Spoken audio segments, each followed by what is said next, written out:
Morning Exercises, June 12th. The Lord went before them by day in a pillar of cloud to lead them the way, and by night in a pillar of fire to give them light, to go by day and night. He took not away the pillar of cloud by day, nor the pillar of fire by night, from before the people. Exodus 13:21 and 22.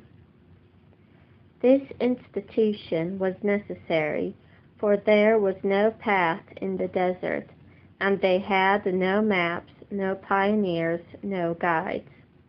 But, says God, I have not brought you out of Egypt to leave you to wander and perish in the wilderness. Behold, your conductor unto the rest and the inheritance which the Lord your God giveth you. Accordingly, by this they were to be regarded in all their journeying. And this rose, they rose. As this paused, they paused. As this turned to the right hand or to the left, they turned.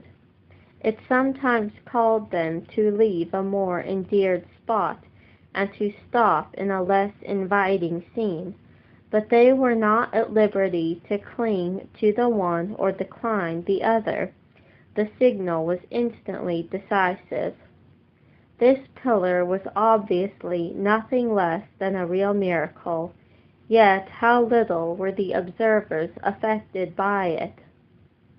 They sinned, and even committed idolatry, with this hovering prodigy always over them. We are prone to ascribe too much moral efficacy to such supernatural appearances. They soon become as unimpressive and uninfluential as the ordinary means of grace are with us. It was a symbol of the divine presence. The Lord was in the pillar. It was this nearness of God that ensured their safety and gave them their distinction and preeminence. There he was always at hand, always in view.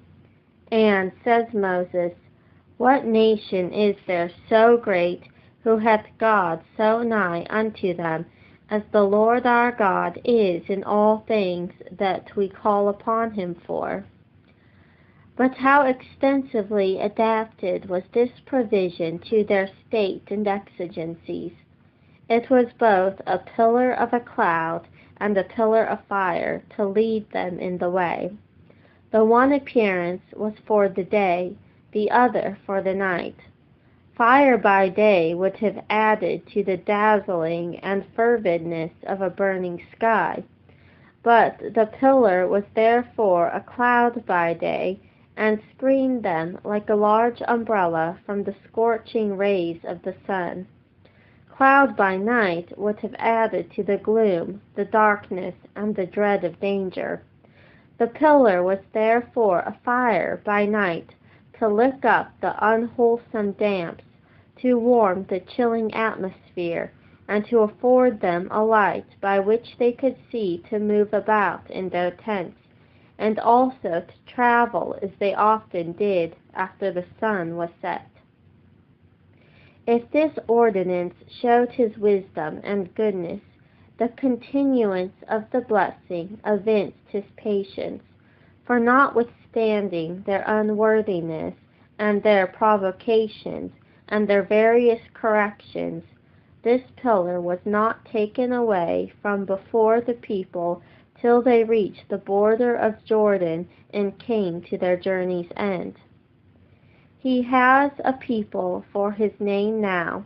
They are only strangers and pilgrims on earth, bound for a better country that is a heavenly.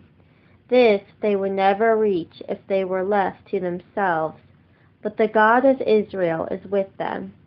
They have not the same sensible proof of his presence as the Jews had, yet they have real evidence of it, and it is satisfactory to their own minds. He keeps them from falling. He accommodates himself to their conditions. He is a very present help in trouble. He makes his goodness to pass before them. He leads them by his word and his spirit and his providence. He has also said, I will never leave thee nor forsake thee. Therefore they may boldly say, This God is our God for ever and ever. He will be our guide even unto death. Thus, when our first release we gain from sin's old yoke and Satan's chain, we have this desert world to pass, a dangerous and a tiresome place. He feeds and clothes us all the way. He guides our footsteps lest we stray. He guards us with a powerful hand and brings us to the promised land.